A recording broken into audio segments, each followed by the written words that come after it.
Hi, I'm Fran, and I think I have to say legally that I love Shudder Christmas movies. I'm Dan, and never have I been happier to get to say that I despise Shudder Christmas movies. I'm Alonzo, and stab, stab, stab, stab, stab, and this is the Deck the Hallmark podcast. Wrong. History or his story. Deck the Hallmark, it's his podcast. Brandon and friends host his podcast. We hope you like this jolly podcast. Well, hello everybody. We are off to a start this morning. is what I want to say to the people real quick. We got to get this out of the way. Please. If you are listening to this episode and you haven't watched Christmas Bloody Christmas and you're like, should I? No. We made a mistake. Last week we made a mistake. I made a mistake. There it is. Thank you. But hear me out here. So when we were making the schedule, my goal was to hit as many made-for-TV movies that ended up on all the various channels and streaming services as possible. And Shudder was one of those things. And I said, well, that's different. So let's do that. And last week we said, we're watching this if you want to watch it. And all I can say without giving away my hot take is I pray that no one took us up on the offer. If someone watched this movie in preparation for this episode and did so in front of family, I'm really... We pride ourselves on being family friendly. We have a lot of fun here at Deck the Hallmark, but we found out, thanks to producer Aaron and friends, that this movie, amongst myriad other things, contains an average of 5.6 obscenities per minute. So I just want to let you know what you're getting into before you decide to join in. There had been a film critic who might have seen the movie last year, whom you could have asked before just announcing it at the end of the last episode. Perhaps that film critic might have said, gee, guys, I don't know. This is if you thought Silent Night was rough going, you ain't seen nothing yet. But no one asked that film critic that question. Well, that's not true. I sent you the list, Alonzo, way back in December. Okay, I didn't read it. Time out. So this is on me for just showing up and recording. Dan's Mr. Willie. I don't care. Let's just do whatever. That's right. And then we start watching the movie, and I'm like, can we record this episode? I will say this. I paid good money to be here for the synopsis. I can promise you that. Oh, yes. The whole time I was watching, I just thought, Bran is watching this movie. Bran is watching this movie, and then Bran's going to have to describe this movie. Yeah. So the floor is yours, sir. I feel like I've done as good a job as any, but I will take this time to once again talk about how amazing Philo is, if for no other reason than the fact that you cannot find this movie on Philo. That's why Philo is amazing. Mm-hmm. And you can watch us talk about this movie on Philo, yes, but you will not find this particular flick. You will not. On Philo. Philo.tv/GTH. Christmas Bloody Christmas originally premiered on Shudder, apparently on October 5th, 2022. Classic. So in time for the Halloween. Yeah. In time for the Christmas. In time for all of it. And here we go. I got my jelly beans ready. And it went a little something like this. So the movie kicks off with... you're like watching a TV screen and they're switching through TV stations. We see a bunch of weird stuff, an ad for a liquor that you can give children. I don't know. We also stop on an ad for Robo Santa Plus. It is a fresh new take on a mall Santa. It's a robotic Santa. And Robo Santa is going to be at TW Bonkers this weekend. TW Bonkers? TW Bonkers this weekend is where it's going to be. Bonkers. Yes. Cut to Tori. Tori works and potentially I think she owns a record store. It is Christmas Eve. It's snowing like gangbusters out there, and she's going to meet up with a Tinder date. But her friend / co-worker, Robbie, clearly is into her and is trying to convince her to go out for some friendly drinks Don't go out with the guy. Just hang out with me. Let's do that. Christmas Eve. So Tori and Robbie are bonding over how much they think Christmas sucks. I already hate them. As they walk down Main Street as the Christmas Eve snow falls and the lights just shine in the distance, and you're feeling okay about your life decisions so far. You're like, okay, it's a lot of F words, but at least there's snow and Christmas lights. They show up at TW Bonkers, as you do, because they're her friend works there, owns it. Yeah, I don't sure. know. Maybe she's TW Bonkers. I don't know, but does give her some alcohol. Now, this is the type of toy store where the owners do hard drugs after they close for the night. You know, TW Bonkers style. That was bonkers. Tori and Robbie leave to head to a bar, and the toy store owners start to do the dirty while Robo Santa approaches them axe in hand and starts swinging. He chases down the woman and just starts smashing her head into the glass case. Santa then walks outside, looks, and sees Tori and Robbie walking, so he follows them all the way to her house. Tori and Robbie finally kiss after bickering for the first 30 minutes of this movie. Santa shows up, starts chopping down a door. Unfortunately for us, it's the wrong apartment, so we have to sit through an unbearable scene of Tori and Robbie knocking boots as scenes of Santa just slashing people's heads, putting an axe through a woman's eyeball, killing a child. This is what I imagine the Snyder Cut is.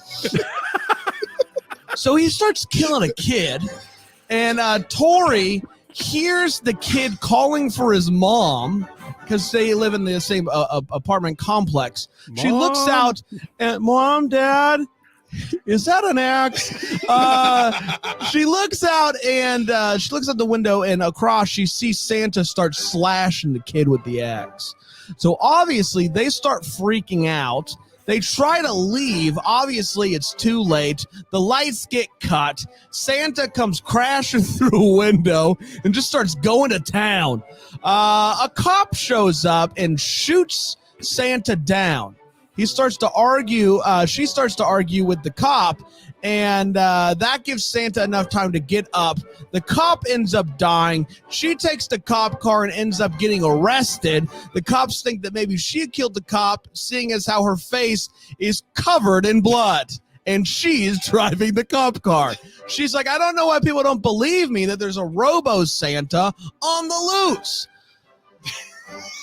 So Santa, she's at the police station now being questioned in the chief's personal office, and Santa comes driving up in an ambulance, drives into a cop car that I think is also a bomb. Santa kills the cops.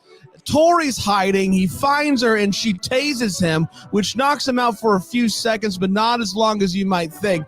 She thinks that she's won, and she gets in an ambulance and drives off.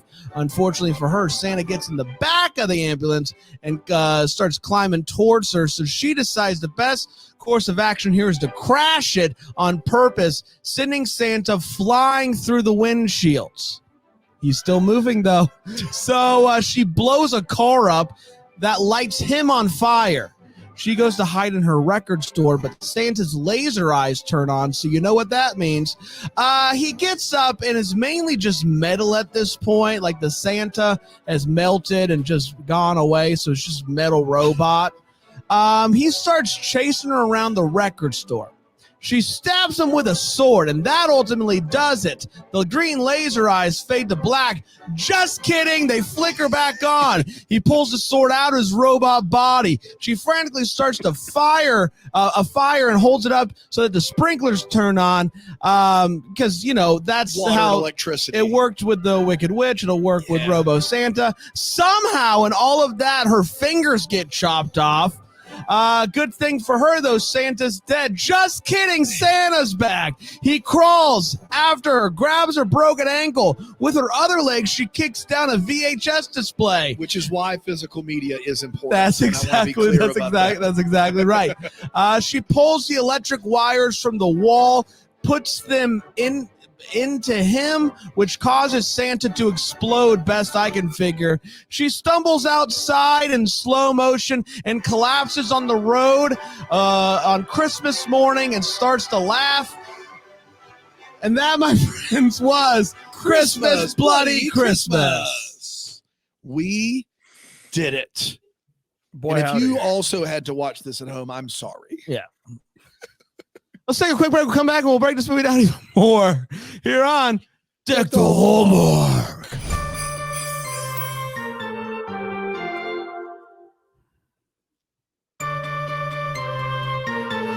Welcome back to Deck the Hallmark. We're talking about Christmas Bloody Christmas, a movie that ended up on Shudder. And we said, let's do it. Let's talk about it. Let's start with the hot take. And I will start with Alonzo, who apparently watched it willingly last year. Second time. Yeah, well, I watched it because I was going to review it last year, and then I saw it. It was like, yeah, maybe not. Look, I am not against the idea of a Christmas movie also being a horror movie. In my book, Have Yourself a Movie Little Christmas. I have a whole chapter of them, and there are That's some great available ones. Wherever you buy books, from what I understand. It certainly is. Wow, fantastic. There are great ones. Several are name checked in this movie, most notably Bob Clark's Black Christmas. I don't have a fundamental problem with mixing the two genres.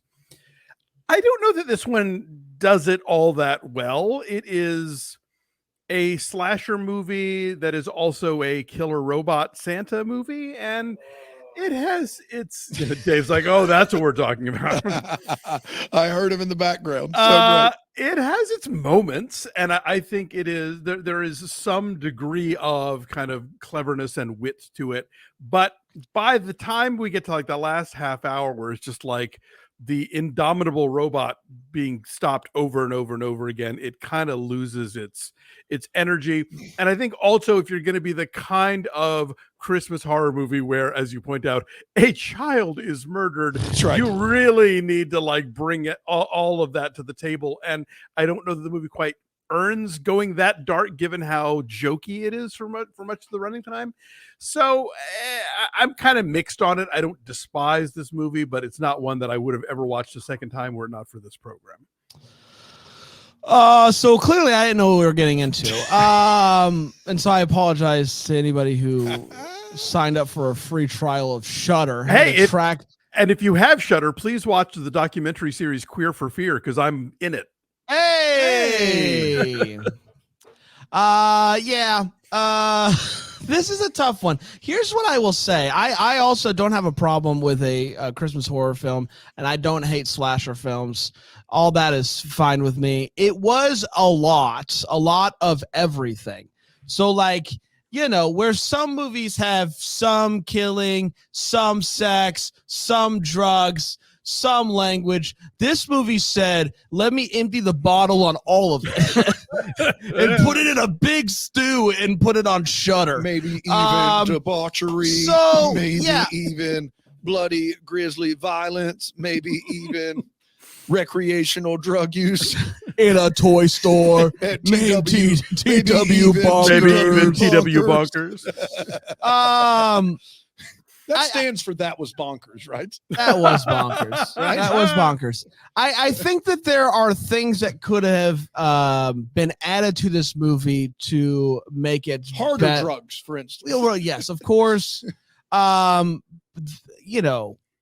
Well, I'm sure we'll talk about it, but I feel like we had a missed opportunity. Yes, we did have with one. Robot Santa having some sayings, like some lines that he would say, like, you better watch out. Stuff like that, I think, would have really worked with this particular Santa.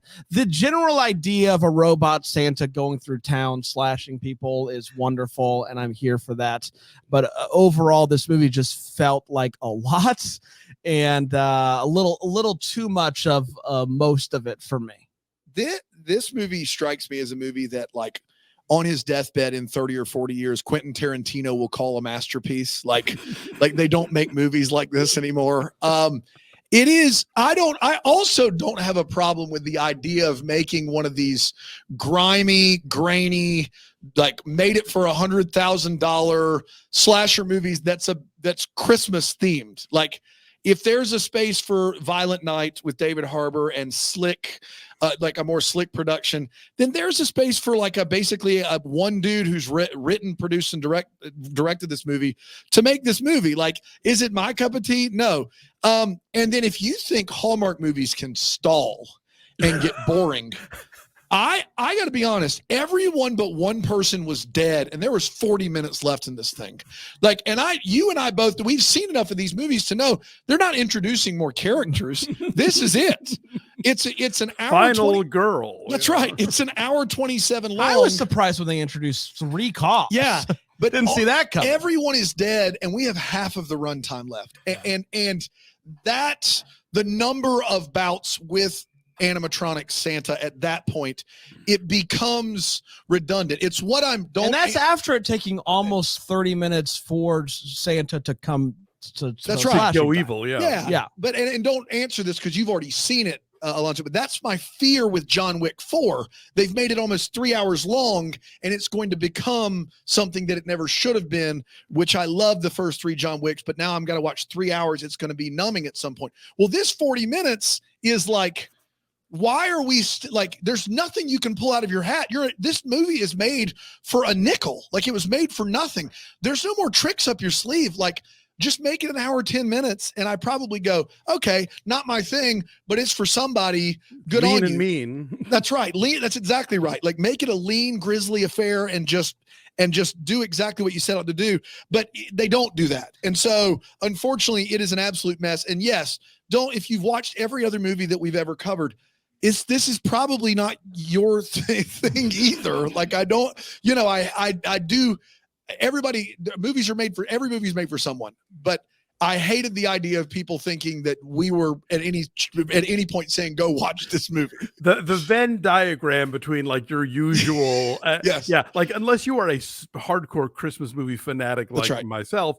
This is, if you like the other stuff, you're probably not gonna like this one. I would love to hear what William Bibbiani thought about this. Like that's like I'm sure he's seen it. You know what I mean? Like this seems like something he would definitely like. He covers every horror movie, I feel like, and Christmas. So that's good point. He is the sweet spot of this, the audience that's right. of this movie for sure. That's right. I also like this movie a lot more if it ends with Santa killing Tori. For sure. The sun comes up, he says Merry Christmas, and his laser eyes like fade out because it's Christmas good night Day. Yeah. We've done it there. Or he takes off in a sleigh, Well, yes. Oh yeah. Yes. Let's get to the feels. Alonso, what gave you those Yuletide which sex feels? Warm and cozy. I got feels for the fact that Jonah Ray and Abraham Benrubi were getting paychecks, albeit probably small ones. I imagine they're friends of the director. Jonah Ray is the host of Mystery Science Theater 3000 of the more recent seasons, the MST3K and Gizmoplex seasons. He plays the toy store guy's husband. And Abraham Benrubi, who was on a show that you guys would not remember because before your time, called Parker Lewis Can't Lose, and another show that you might remember called ER, is the Robo Santa. So I like seeing those guys getting work. And I have to say, like, as much as the opening scenes are very, very Kevin Smith-esque in terms of the pop culture name dropping, argument conversations, they're fun to watch, and the actors do a good job with that dialogue. And so, while yes, the movie takes forever to get Santa like charged and slaughtering, at least that's something to kind of like keep you entertained. And once obviously Santa's on a rampage, that's gone. Like we're not having any more banter because we're just screaming and running. But yeah, I thought those early scenes, I'd like to see if this director wanted to make that movie, where he would take that, Aesthetically, the Christmas in this movie looks great. The snow is wonderful. I thought that the Christmas lights around town were wonderful.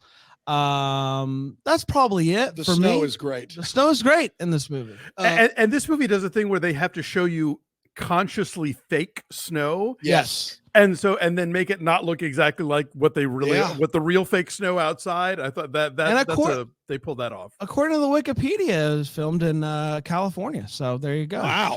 I just assumed it was filmed somewhere cold. So that's impressive. No, apparently not. When our leading lady Tori is leaving her house, and her boyfriend, her coworker, whatever we're calling him, and they run into this guy's car. They run into his car and he comes out. He's so mad they ran into the car. Like he's just like, you messed up my Ranchero. And it is a Ford Ranchero Squire is what it is. And the only reason I know what that is because my grandfather had a Ford Ranchero Squire. And I can remember riding around town with him and him getting pulled over in the small town of Camden regularly, just so the police officers who all knew him could ask to buy his Ranchero Squire. And so for a very brief moment in this movie, it gave me some fond memories of my grandfather, and that was nice. The rest of this, no feels to be. Well, there you go. Let's take a quick break. We'll come back with the Wait What's and the I shudder at the thought. I was going to say, shut your mouth. Oh, that's not, I like that. These are good. Yeah, take the helmet. Put up or Shudder.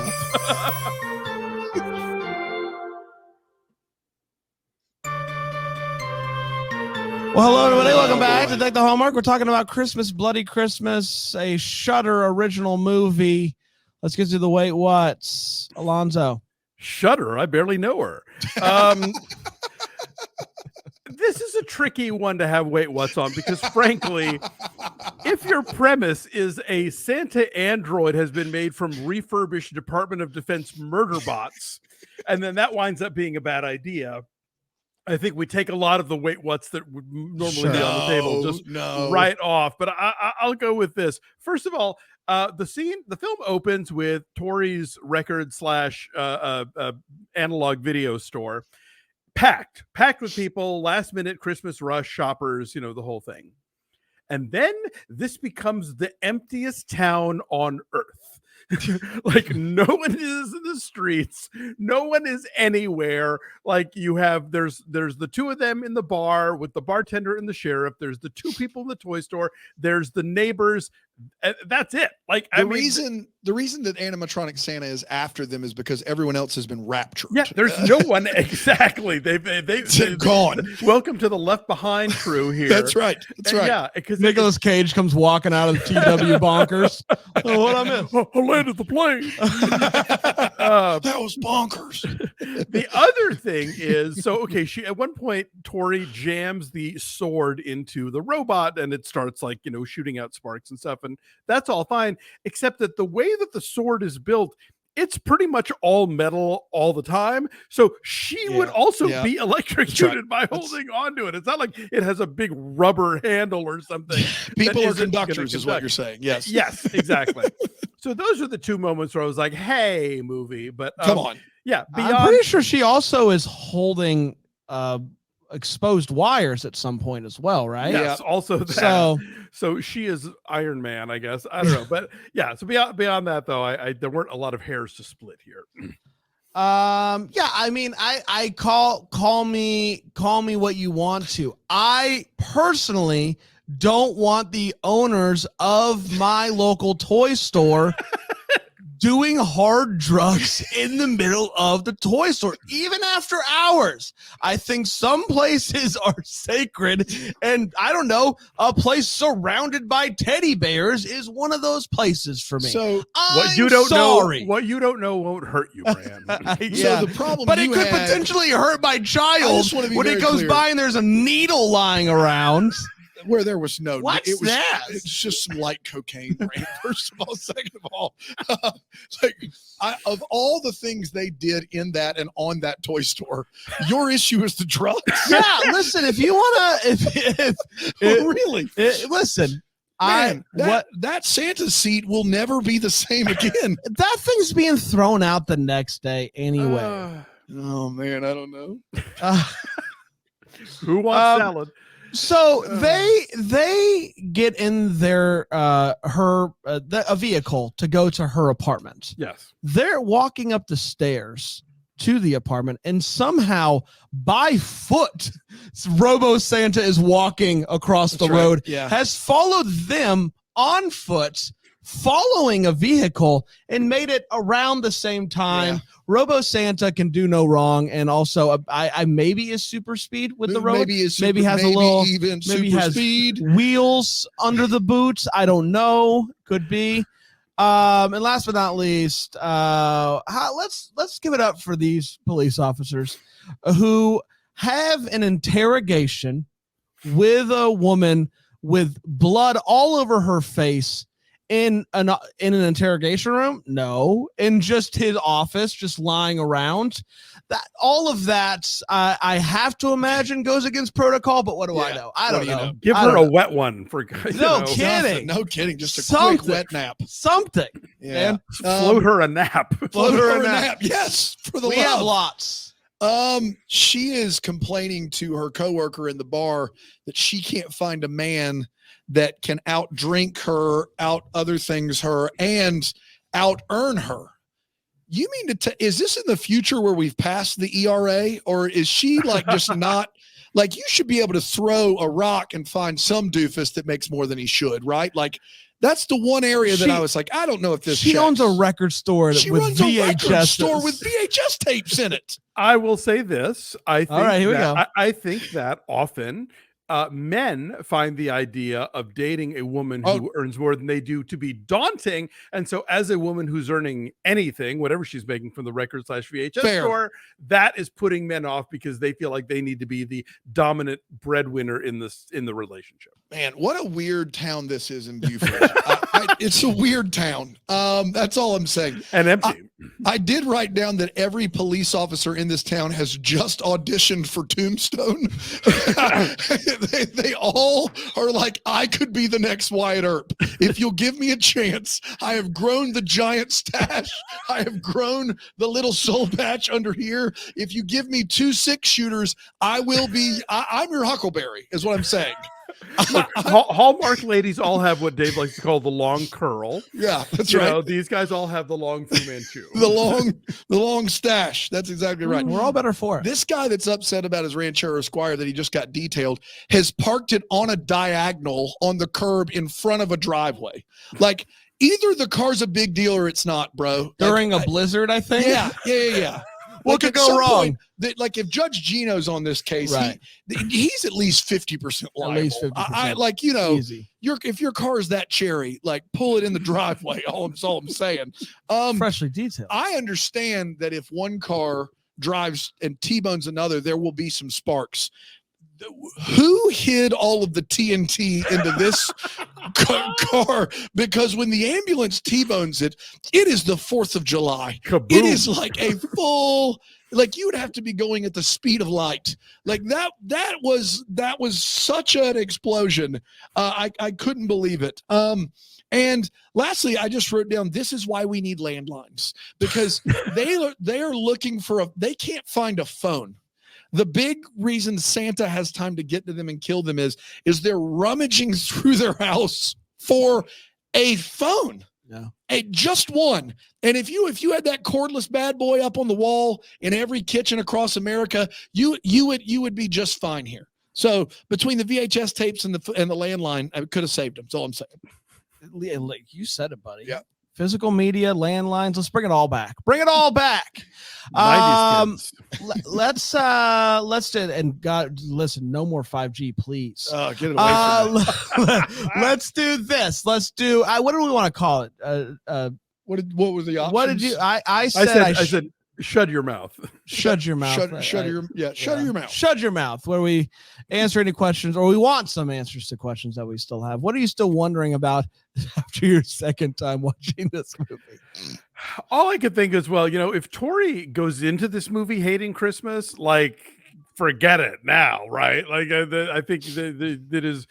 It's going to take 3 ghosts to show up to basically make her not despise the holiday at this point. So I feel like she's been dealt a bad hand there. I did want to point out, though, there is a Venn diagram for what y'all usually cover in this movie, is that our leading lady, played by Riley Dandy, is the star of a Netflix romance movie called That's Amore. So she can do it all. Hallmark. second call. Christmas in Carolina or California Christmas. No way. Oh, Yeah. True story. Yeah. And what's her name again? Something Dandy? Riley Dandy. Riley Yeah. Dandy. What a dandy name. What a dandy name. I will say the one thing that we don't see in this movie that I would like to see is Robo Santa actually doing what is promised of Robo Santa, which is to replace To interact with children. interact with children, like to sit on the Santa's throne, have them sit on the bony robot lap. Like, how does all of this work? Was it a big success for TW Bonkers? Judging by the drugs, I think it was, but I don't know. I just want to know how it was and how did it, like, did kids like it? I can't imagine they did, but I don't know. Who knows? We talked about it. We mentioned it earlier, but it has to be like, it needs its own segment. The fact that this Santa in this just grainy independent slasher Christmas movie doesn't have a few pre-recorded lines to say, whether it's like, you better watch out, or I see you when you're sleeping, or something. Here creepy comes Santa Claus. That's right. Yeah. Oh, it would have been so good. 4 or 5 because he has to lines. say something if he's interacting with kids, right? This Like, movie it had to be. immediately goes up it's so much more entertaining. It would work every time. If you have 4 or 5 Schwarzenegger lines in there that he just has to deliver, I think that's a lot more fun. And I again, can't believe they didn't do it. they did cast a real actor. It wasn't just like, he is this big and foreboding guy. He's usually a stuntman, but we put him on. No, like the Abraham Ben-Ruby can act and do dialogue. They should have given him something. Yes. Absolutely. Man. Absolutely. Well, we did it so that We you did don't it. have to, and hopefully you did not have to. Next week, we're doing Very similar to this. right? very similar. I do feel confident saying that you can watch this one. Should you? Different story. A Unicorn for Christmas on Hulu. Hulu. So give that a watch, and we'll be back next Monday with that one. Until then, may we be the first to wish you a Merry Christmas. Deck the Hallmarks of Bramble Jam podcast is produced by Aaron Shea. For more information on Deck the Hallmark, you can go to deckthehallmark.com. For more information on the Deck the Hallmark family, you can go to bramblejamplus.com. Deck the Hallmark is presented by Philo TV. For a free trial of Philo, go to philo.tv/DTH.